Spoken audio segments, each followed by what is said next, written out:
suficiente información para una línea base si de lo que se quiere es saber de dónde partimos en los nuevos procesos de reforma educativa. De manera que someterse a PISA, como yo le he dicho en el lenguaje beisbolero, este país es de pelótica y política, y la gente me entenderá. Nosotros sometimos a unos muchachos que son clase A, están en ligas menores, a un picheo de grandes ligas. No había necesidad para ello. Era la crónica de una muerte anunciada. Eso es lo que tiene que ver con la pertinencia o no de tomar las pruebas PISA en esta oportunidad.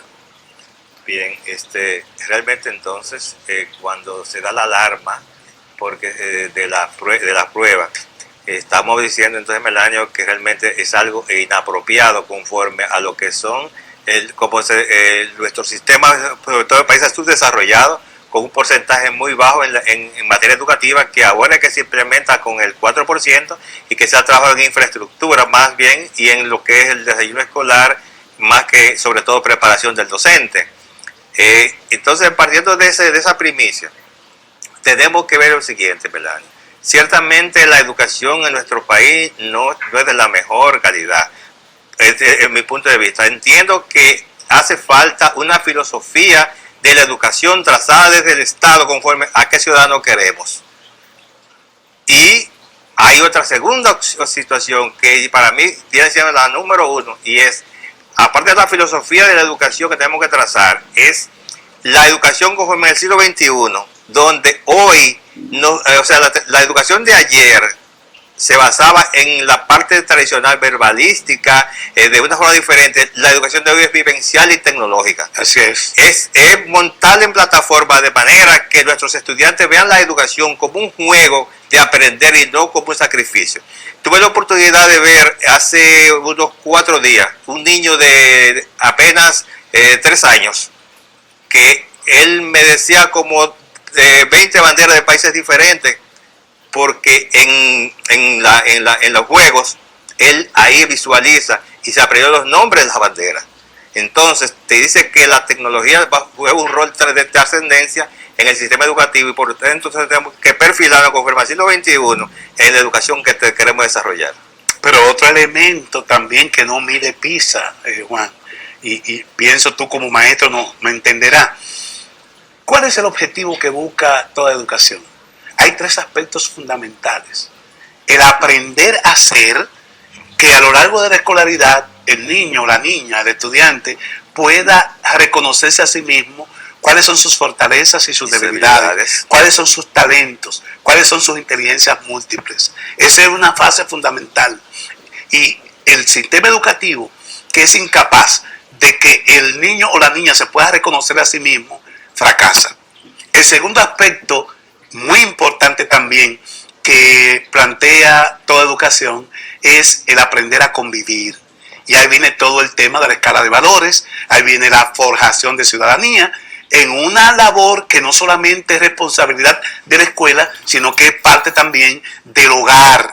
Y naturalmente de la propia sociedad, con todos los estímulos externos que van desde el barrio hasta los propios medios de comunicación. Así es. Y el tercer elemento que debe cumplir, satisfacer toda educación, es el aprender a hacer. Y por ello, el niño, la niña, el estudiante a lo largo de su escolaridad puede entrenarse para que aprenda habilidades, para que adquiera competencias, y esas competencias y habilidades le permitan la solución de problemas y evidentemente incorporarlo como un acervo en su proyecto de vida. ¿Qué es lo que mide PISA? PISA mide lo último. PISA mide las habilidades y las competencias en materia de ciencias, en materia de matemáticas, ¿a los fines de qué? Son los países desarrollados. Eso no es aséptico, hay una intencionalidad. Es ver la potencialidad de la productividad del trabajo, de aquellos que son formados en las escuelas y en las universidades para acrecentar la riqueza y el capital.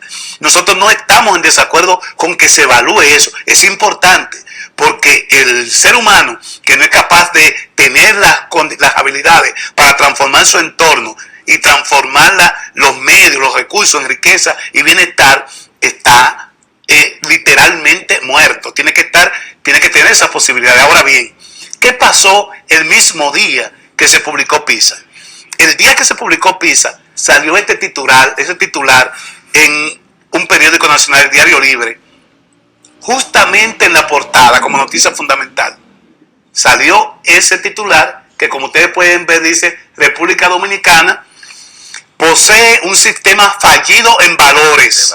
Y toma como ejemplo, la gente lo recordará, el joven que se encontró un dinero en el basurero, 1 billón y algo. Correcto, se quedó y lo allanaron en la casa, y lo que se dice y lo que se ha tejido después de eso son muchas cosas, hasta la posibilidad de que un banco esté reclamando esos recursos porque erróneamente fue puesto en la basura. Cuando se hizo una encuesta sobre si el joven se quedaba o no con el dinero, la mayoría absoluta de los encuestados dijeron que él debía quedarse con el dinero. Ahí hay un tema importante que tiene que ver con valores. Otro aspecto que señalaba también la información es que una señora conserje de una fiscalía fue agredida por la fiscal. Entonces el periódico se escandalizaba. Ese mismo día salió los resultados de PISA. Muy bien.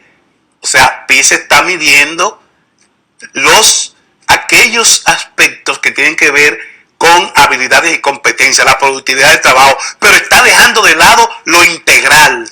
La educación en valores, la forjación de ciudadanos y ciudadanas que puedan aprender a convivir con sus iguales y que comiencen por respetar el derecho de los terceros, respetándose a sí mismos. Entonces, son de los aspectos que se ha criticado a PISA, y que en el caso nuestro tenemos que integrarlo en un todo, porque uno diría, bueno, el genio sin probidad es una desgracia.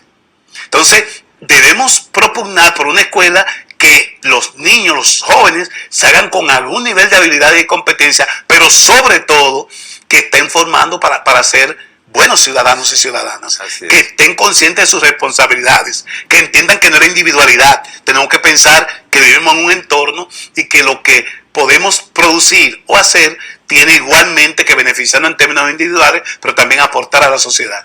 De ese punto de vista, se ha estado planteando que las pruebas estandarizadas no tienen razón de ser. Y yo mismo hace 6 meses, saben todos ustedes, saben muchos de los amigos televidentes, que me he dedicado de la Fundación Pensar y Crecer a hacer un análisis de los resultados de pruebas nacionales.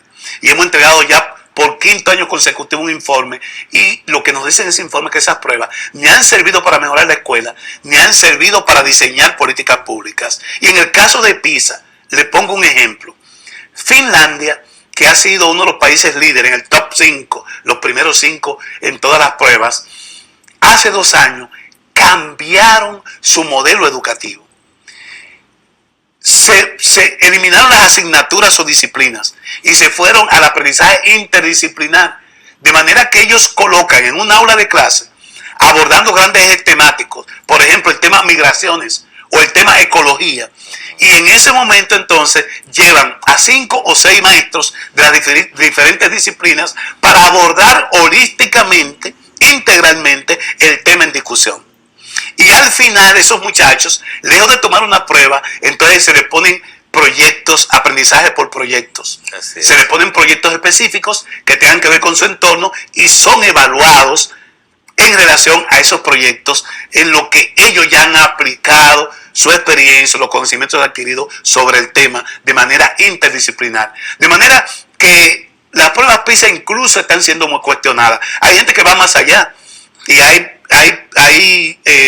hay un profesor de la Universidad de Copenhague que ha estado criticando en el sentido de que el grado de dificultad de los ítems son diferentes, y entonces hay un engaño, porque si a los nórdicos le ponen un grado de dificultad, a los asiáticos otro y a los latinoamericanos otros, también no me pueden meter en el paquete de los 72 países. No soy equiparable ni a los asiáticos ni a los nórdicos. Y las familias chinas están con el grito al cielo porque sus hijos son sometidos a pruebas permanentemente, porque de lo que se trata es de una especie de pasarela pedagógica, es yo estar dentro del ranking de los mejores países con una educación, aun cuando eso no esté incidiendo en lo fundamental integral en la educación de muchos otros países, muchos de los cuales no participan como Cuba, y otros participan porque lo ven como un mecanismo de mostrar al mundo su alta competitividad o la posibilidad de traer inversiones a esos países. Excelente, Melanio. Estamos hablando entonces de dos elementos clave para mí, que son la creatividad del estudiante, del educando, y además... Eso no lo mide PISA. Y además la vivencia de que sea vivencial el sistema educativo, y de ahí que entonces hablamos de lo que es la filosofía del sistema educativo en República Dominicana, que tiene que perfilarse conforme a lo que tenemos en el siglo XXI. Hay un estudio de Alfredo Hernando de Barcelona que lo titula Viaje, Escuela del siglo XXI, que saca, después de visitar Escuela Nueva en Colombia, una escuela barco en Indonesia, de irse al norte de África, a los países nórdicos, a Estados Unidos, a Canadá, y él saca los elementos que se repiten como estrategias en las escuelas exitosas. ¿Y sabe cuál es el primer punto que sale como recurrente en todas las escuelas de alto rendimiento? La personalización de la educación. Cada niño o niña es un ente único, con su propia, y irrepetible, con sus propias circunstancias, con su propia configuración neuronal, con sus propias inteligencias múltiples, y por consiguiente lo que tenemos que abogar en República Dominicana es que desde esos primeros años comencemos a trabajar con los niños y niñas, tratándolo de manera personificada. Por eso en inicial aquí hay tanto éxito, porque no deben pasar de 20 a lo sumo 25 alumnos. Claro. No le puede pedir a un profesor que esté trabajando con 40 o 60 estudiantes que traten de manera personal. Al contrario, el maestro con 60 alumnos conoce a su muchacho por el número. Número 54, dime tal cosa. Número 34. Lamentablemente la educación, como se concibe hoy, los países que han estado migrando a una reforma integral, tratan a cada niño, a cada educando en su propia circunstancia, en su propia individualidad, de manera que la personalización va contrario a la estandarización,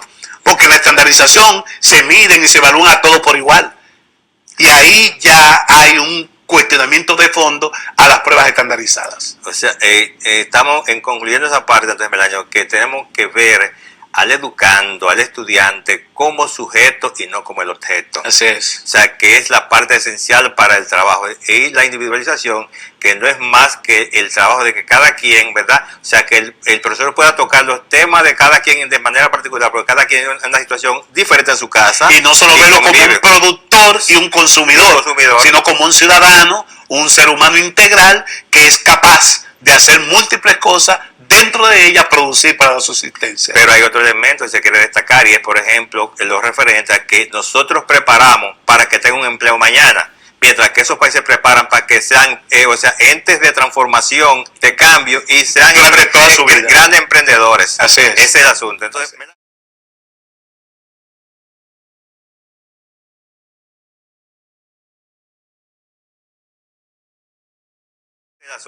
Melanio, el tiempo está un poco corto, queda poco tiempo para abordar el tema político, pero si no vamos a hacer la pausa, vamos a hacer entonces aquí, ¿verdad?, un entremés para pasar entonces a la otra parte, que vamos a hacer una vinculante, porque ciertamente el sistema educativo en nuestro país o en cualquier parte del mundo está íntimamente vinculado al sistema político y al régimen que esté de turno y cómo se maneje.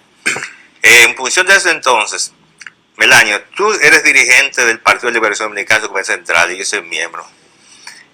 Lo que el profesor nos enseñó... Debería estar también en el comité central. Sí, lo que el profesor nos enseñó fue ética, valores, unas condiciones del ser humano como elemento fundamental, que es lo que también está faltando en la educación, pero en la política también. Se dan los elementos donde tú tienes que cuando se elaboran los estatutos, las normas de la organización, del partido, de los clubes o del gremio, se establecen principios, valores y todo esto. Ahora, ¿dónde se han quedado esos principios, valores? Que realmente este partido, que va a tener 20 años en el poder, o sea, no hemos dado una señal diferente y no hemos comportado igual o parecido a lo que fue Balaguer, a los años de Balaguer, en los años 70, 80 hacia abajo. O sea, lo que predicó el profesor, ¿dónde se ha quedado? o sea, y yo sé que tú tienes una posición crítica en ese sentido. ¿Qué es lo que hay que hacer? Porque realmente la política hoy en día yo lo veo como un estercolero. ¿Qué es lo que ha acontecido? Que la acumulación de estas fallas que hemos tenido, como ha sido evidente, y lo muestran estas mediciones objetivas, pero también la cotidianidad. Cuando usted ve a un joven de 17, 18 años, un mozalbete, asaltando en las calles para robarse un celular, o cuando usted ve una cantidad de jóvenes, hoy cientos de miles, que ni estudian ni trabajan por la falta de oportunidades, ese resultado precisamente de una sociedad que no está resolviendo en su origen lo que tiene que resolver. Si hay oportunidades educativas para todos por igual, hoy tuviésemos una sociedad diferente.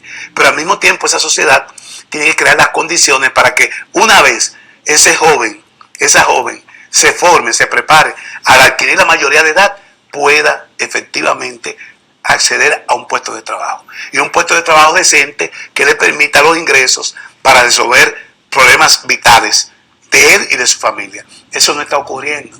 Entonces hay una falla de origen. Comienza por la educación y se irradia en todos los sentidos. ¿Qué aconteció ahora en materia política en República Dominicana?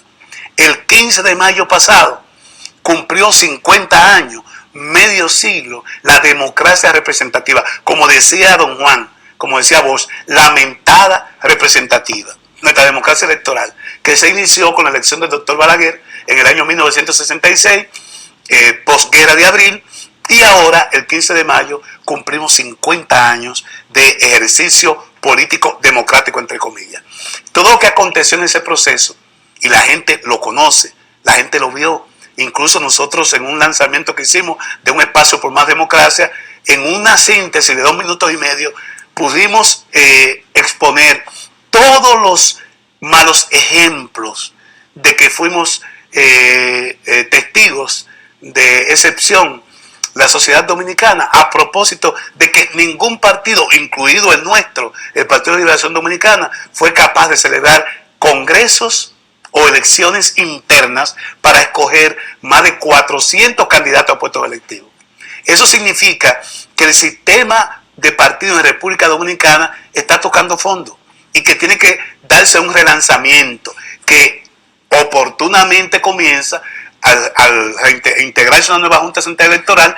Hay que establecer la normativa, las reglas de juego, una ley de participación electoral y una ley de partido político que consigne lo que establece la Constitución en su artículo 216, la renovación interna de la dirigencia partidaria, y que sean las bases de los partidos las que tomen las decisiones sin perpetuidad, sin condición de vitalicio, porque eso en el mundo de hoy no existe. Y sobre todo, que lo que usted haga al interior de los partidos pueda ser sujeto de escrutinio público, porque la transparencia es el otro valor constitucionalizado y por la que deben regirse todas las organizaciones políticas en el país. Excelente, se llama actuar con responsabilidad. Que la gente lo que usted diga lo pueda ver y lo pueda escrutar sin temor porque está actuando correctamente. Elanio, bueno, hemos llegado al final de este espacio. Yo espero que sea un buen reinicio. Claro, no te cabe duda que contigo aquí pues nos vestimos de gala y le llamamos algo interesante a los amantes televidentes.